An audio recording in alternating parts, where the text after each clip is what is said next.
Welcome to Generations, a show which helps people 50 and better lead happy, healthy, and productive lives.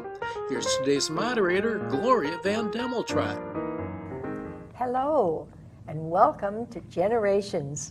We have a fun show for you today, and I'm excited to get it started. So first, let's introduce our co-hosts. Midge Bubani, welcome. Thank you. I'm happy and excited to be here to talk about one of my favorite subjects. Great, mine too. And Nadia Jordana, welcome Nadia. I'm happy to be here. It's always a treat, and I can't wait from show to show to get here. I think so. And I'm excited to introduce our guest today, Michelle Mazzarra, who is the CEO of Luvafoodie. Isn't that a great name? Thank you. Could you tell us, let's start off, we're going to be just chatting today. Tell us a little bit about you, how you maybe got involved in Luvafoodie, or just tell us about you. Sure. Well, I've always been a foodie my entire life. My mom and dad were both are both good cooks, and especially my dad's mom, my grandma, who was Italian. I grew up watching her make homemade pasta, and she was a big baker. So food has always been a big part of our family and my life, and I have won a lot of recipe contests. And so in my mid part of my career, it was sort of a defining moment, and I'd worked many years working for large CPG companies such as Sara Lee and Revlon, and it was at a defining moment in my life, and I thought, well, you know, if I'm going to start a company, this is the time. And so I had an idea that was pretty novel on being single and being a foodie. I thought, you know, if there was only a website out there, a singles dating website for foodies, I think I'd probably meet somebody. So Luvafoodie originally started as an online dating website for singles who are foodies. A dating website. A dating Okay. website. Yeah. And on Monday this week, August 19th, we just celebrated our 5 years in business. And as an entrepreneur, most companies fail within the first 3 years. So, but it's interesting because Luvafoodie has morphed into a consumable brand. It is no longer an online dating website. It's really a eat clean, be well, and stay well brand where we make gourmet spices and chocolates that are really good for you. Wow, I love that term foodie. I never really have used it before. Have you ever? Well, yeah. Yeah, a foodie. And tell us what exactly is a foodie. Yeah. Well, a foodie is somebody who has a passion for food and beverage, and a foodie tends to try new restaurants, creates or tries new recipes, goes out, is kind of on trend of what's happening in the food category, and we talk about food a lot, and we take pictures. So we're big Instagram takers of food, and our pictures of what we ate, and it's just really sharing a passion, a love for food, and sharing it with other people who like to talk about food. And sometimes that involves traveling, you know, to different states and finding out what the cuisine is of that state. But it's really a big part of our lives, eating and sharing that joy of food with others. Wonderful, wonderful. And how did the dating website work, and how did that happen to morph into all the other activities you're involved in now? Right. Well, I had a very good team, and together we built the website that had a questionnaire on our dedicated server, and the questionnaire asked specific food questions such as, when you go out to eat, do you like Italian food, or do you like French food, or what do you cook when you're at home? How many times a week do you go out? So there was a questionnaire that every member filled out, and then we had algorithms that put together matched people based on their food and their beverage likes and dislikes. And so that's how the dating website matched people up based on their likes. And so after doing that for about a year and a half, I realized that the brand could be so much more, and I started with gourmet caramels in the grocery store. Specifically, I started with Kowalski's And they were really good fresh caramels with no preservatives, nothing artificial about them. And the consumer out there in the stores really liked the brand. They loved the name Luvafoodie, they loved the logo, and it just made sense, because me being a salesperson that my entire life, it made sense that I created a brand, because that's what I used to do, is sell. Did you start by making the product yourself? I started by having people make the product for me. So I never, the spice blends are all my recipes, and then I have a co-packer. I don't know if you know much about co-packers, but when you're a small company like me, and right now it's pretty much a one-woman show, other than my team that manages the website, a co-packer is a company that takes your recipe and blends it together. So I'm not going into an institutional kitchen and blending the spices myself. The co-packer has the recipe. When a store orders, they blend up, for example, garlic lovers. They put it in the tin, hand pack it, and then it ships directly to the store. Oh, okay. So it's an efficient way of doing business when you don't have the money or the manpower to manufacture yourself. So a lot of start-up companies, food companies, they have co-packers. So your product then is very fresh. So Yes, it's very, very fresh. It's blended at the time that the customer orders. That's really a Now, before you got involved in the food, when it was still a dating site, I think, according to information about you, you had heart issues. Can you tell us about that and what happened? Yes, well, actually, the company that's changed from an online dating website to a foodie platform and products about a year and a half later. I found out 3 years ago on September 19th this year, so it'll be 3 years on September 19th, that I had heart disease. And what happened is I went to my doctor, a male doctor, and it's important that I mention that because more women are misdiagnosed when they're seeing male doctors versus female. And I had chest pains, and I had shortness of the breath, and heart disease runs in my dad's side of the family. And my cholesterol was 330, which is very, very high. And I said, I don't feel good, my chest hurts, and I have this chronic pain, it won't go away. And he said to me, you have costochondritis. I don't even know what that that is. is. No. So it's an inflammation of the lining around your lungs that mimics pain. I mean, it's similar to like chest pain. You have chest pains with it. But he should have, and I have to say this because given my family history, he should have ordered an angiogram with contrast. He did not. So almost a year later, that August or July, before I had the stent put in, I went back to my doctor and I said, I don't have costochondritis. I think I have lung cancer or something is seriously wrong with me. And it got to be to the point where I was afraid to shut my eyes at night because I thought I was going to die. Dear. So he said, well, let's order an angiogram with contrast. That was in August of 2016. And it came back the results that I had 80 to 90% blockage in my LAD, which is your main artery. And if you have a heart attack in your LAD, it's called the widowmaker. You've probably heard that term before. So I had a stent put in, it'll be 3 years this September, and then I had a heart attack in recovery. So after that, that's when I decided to create a salt-free line of spices and get involved with American Heart Association and share my story, how women, it's the #1 cause of death, heart disease, for women and men, but more women die of heart disease than men because we're misdiagnosed. Because the symptoms are often very different than what they write.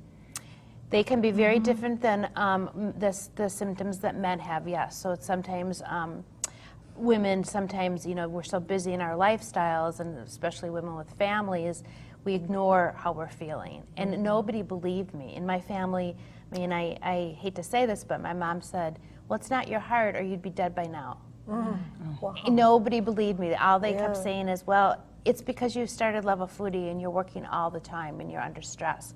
So, I'm here to also help educate women who are watching this today, young, old, and I'm fairly young to have heart disease.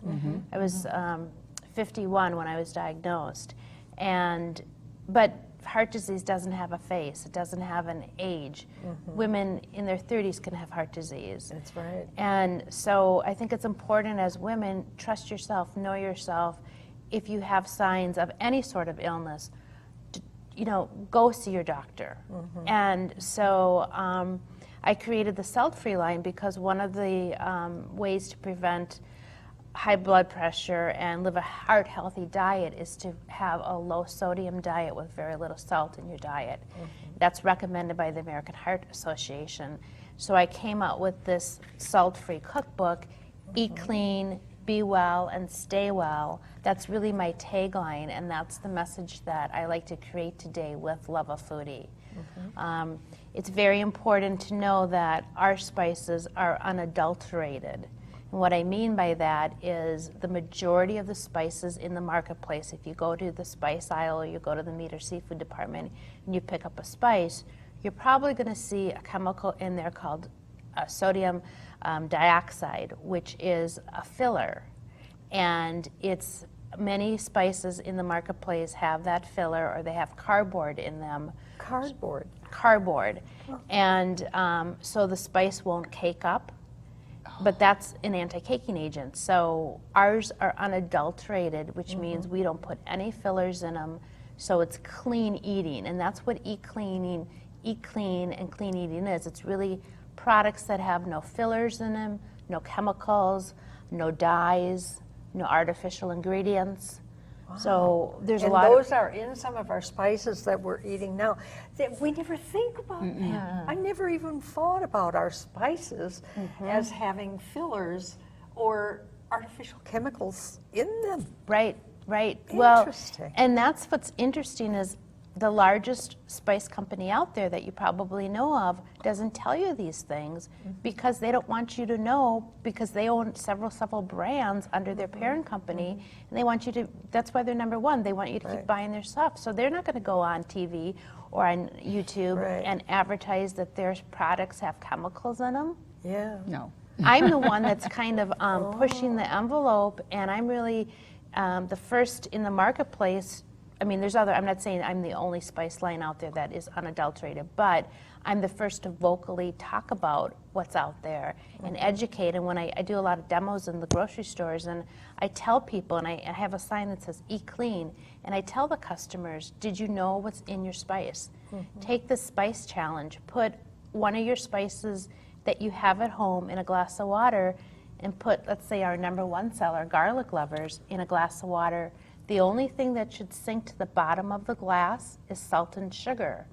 If you take ours, the spices will all float. There's some sodium in here, there's some salt, so some of it will sink, but the majority of the spice stays on top of the water. The competitors used to do the same test. It sinks to the bottom of your water glass. And if you go to Luvafoodie YouTube channel and type in Spice Challenge, you can actually see me demoing that. And it's very fascinating. It's very interesting to know that that's what parents and people don't know that about their spices, but that's what you're consuming.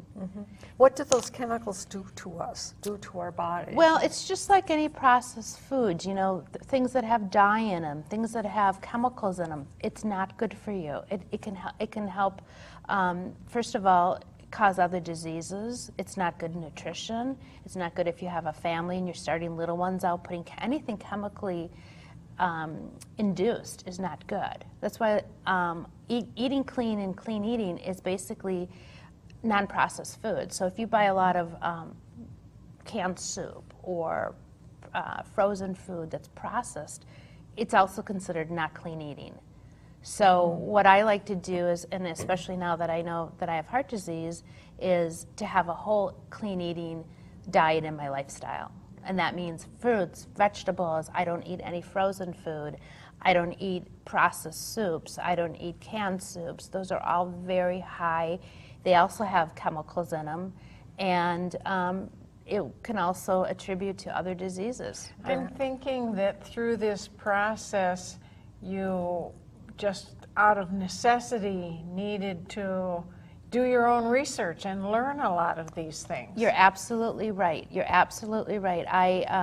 My background was communications. I'm not a food scientist. I'm not a chef. I'm not trained chef. I'm self-taught, and I did a lot of research.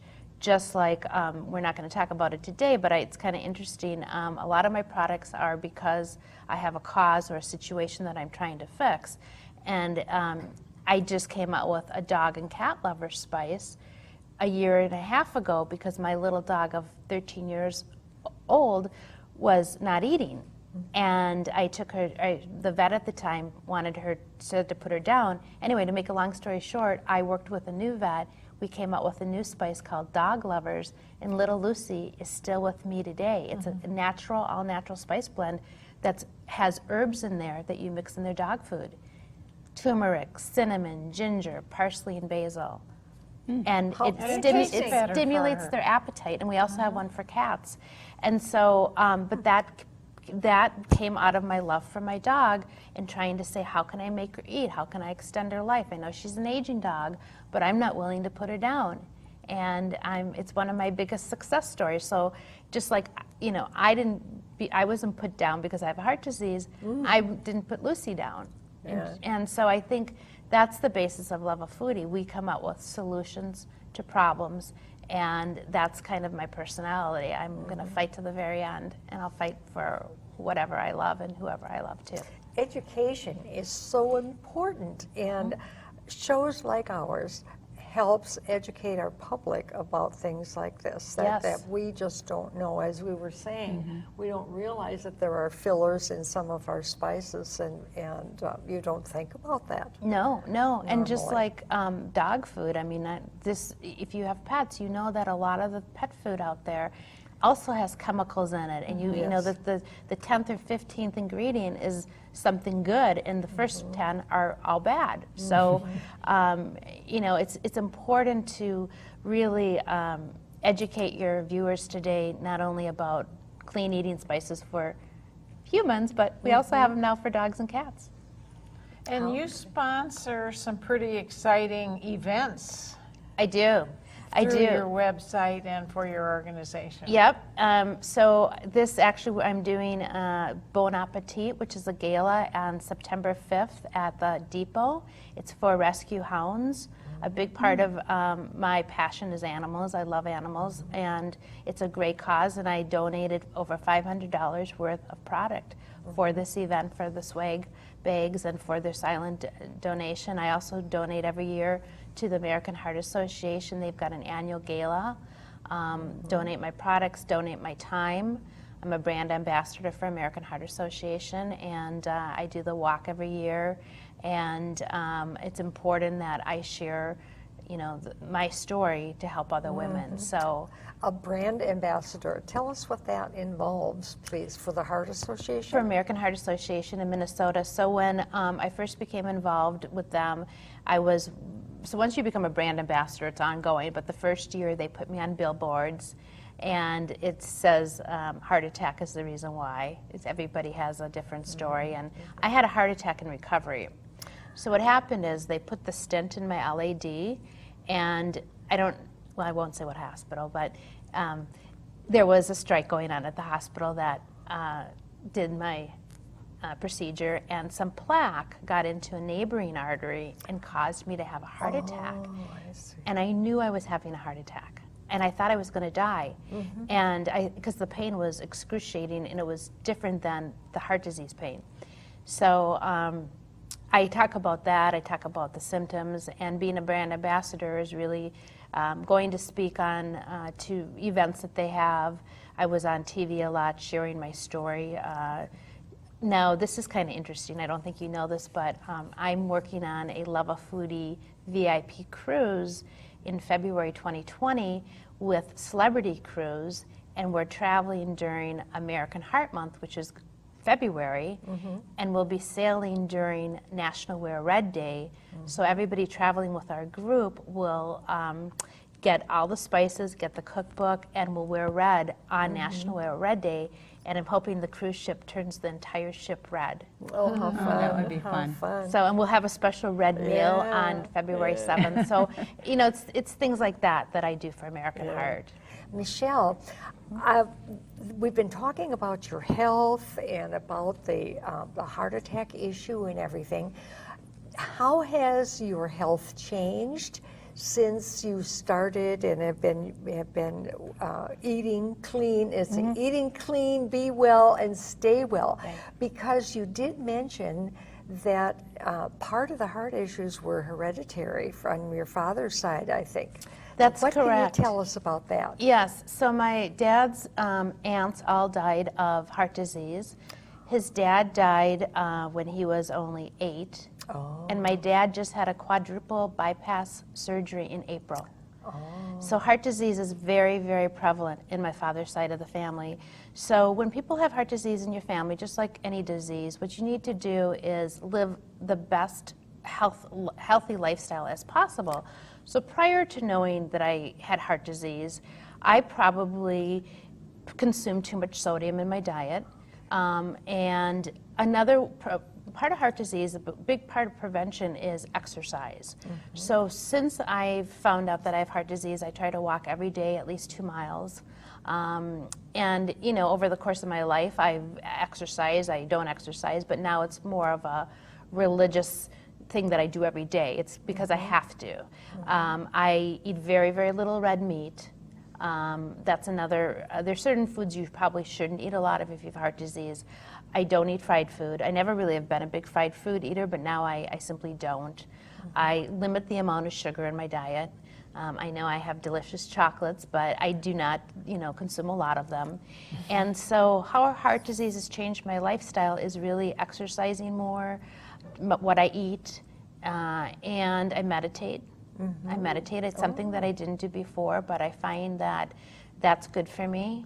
I've become more spiritual. I became a little bit more religious in believing that having hope and faith, not necessarily, you know, attending a religious church or whatnot, but it's more spiritual. I've become more spiritual. How And interesting. yeah. How has that changed your health in your checkups and your cholesterol number, for example? Yes. Well, I am on heart disease medicine too. I have to be on a medicine to help control the cholesterol. And I'm on a beta blocker, which helps control your blood pressure, and I'm on a baby aspirin. So I think that there's a lifestyle change, but also I believe that medically I do need to be on these medications in order to control my heart disease. And, you know, chances are as I get older, I will probably have more stents. Usually when you have heart disease, it doesn't just go away. You always have it. Right. The stents usually work or last 8 to 10 years. I've had this one in for 3 years in September. So, you know, it's something that I've become more mindful in the way I live because I know I don't have as much time as maybe somebody who gets heart disease when they're in their late 70s or 80s. I was 51, so that's really young. So I have a different perspective. I've always sort of lived for today, but I live for today even more so. Well, good for you for, you know, taking charge of your own health and going back in and insisting. Yes. I think a lot of people just kind of trust doctors instead of themselves, and so I really applaud you for that, of going back in. Thank you. Yes, I think that's the one message that I share a lot when I speak about my disease and I speak about in events for American Heart is trust yourself, know yourself. I have all new doctors. I switched the doctor that misdiagnosed me. I obviously don't see him anymore. And, you know, it's really about taking charge and knowing yourself. And, I mean, I knew that there was something seriously wrong. There was no doubt about it. And it kept getting worse. And, in fact, this is kind of funny. I do demos in the stores, and every time I'd come home, any physical exertion made my chest pains even worse. So during the holidays, because I went to see my doctor in the fall, and then I did a lot of demos at the holiday, and I would come home and I say, I have a new disease. It's called demoitis. Because it got worse after I stood in the stores all day doing a demo. And I really thought, you know, it was due to, but it was any physical It was because the blood wasn't getting to the heart, right? How interesting. And you feel better. I do feel better. I do feel better. You know, stress is something when you have heart disease you're supposed to try to limit. And, you know, so owning your own company and being an entrepreneur and still being a one-woman show is stressful. So I can't completely live a stress-free lifestyle, but like I said, I meditate, I get massages, I go for walks, I garden, I do things, I cook. That's one of the ways it's a stress release for me. How exciting. And I suppose there's times with outside activities and things when you've got a business to run and you've got your health to remember and maintain. There are times when you just have to say no to things. Oh, I say no to most things because I'm working all the time. You know, I usually, to a winery with some friends this weekend. I maybe go boating once during the summer. So occasionally I'll take a day off or an afternoon off and do something fun. But, you know, it's being an entrepreneur that really is a 24/7 job. And, you know, hopefully at some point, now being 5 years, I will be able to expand my team and hopefully, you know, get some help soon. It's all about clean eating. When I say eat clean, be well, and stay well, I really do mean that in our products. Well, and I ate a piece of your chocolate before the show began, and the first thing that I noticed is the lack of the hard, waxy taste. And Right. when my husband brings home chocolate, and he usually brings home some really nice chocolates, but once in a while something else will show up, and I'll know instantly because, oh, this is one of the waxy ones. And then it leaves something on the roof of your residue. mouth, Right. right? Yeah. Yep. And your chocolates didn't have that. No. So thank you. Thank you. Thank you. Well, I know that you'll all enjoy having more after the show. So That's Looking great. forward to it. My mouth is watering. Yeah, mine too. How did you, the different kinds of spices, how did you come about determining what sorts of spices to blend? And that must have been a really complicated process. Right. Well, one of the things I love to do the most is create. So I'm coming out with a new Sesame Lovers in a month. But if I had my druthers, I'd stay in my kitchen and make up recipes all day long. It's just something I love to do. So like ginger, this is ginger lime. Ginger has many health benefits. Garlic lovers is our #1 seller. I say you can put this on anything but chocolate, but literally garlic has a lot of health benefits. So to answer your question, a lot of the ingredients and the spices and the herbs that I use in the spices have health benefits. Turmeric is in some of them. You know, there's benefits of turmeric, parsley, basil. They're all, and so that's what I like to do. I do research, you know, what are the benefits of ginger, what are the benefits of basil, parsley, and then incorporate those ingredients in my recipes and my spices. Michelle Mazzarra, I just hate to come to the end of our show, but our time is running out. This has been fascinating. Thank you for having me on your show. I appreciate that. Absolutely. It's been educational for all of us. And Midge, thank you for being here. What did you think? Well, I think this was great. Wonderful. And Nadia, thank you so much for being here. It was fun. It was fun. It was very exciting. Michelle, thank you again. We Thank you. appreciated your being on the show. And to our viewers, thank you for watching. We hope you've enjoyed this fun show. See you next time.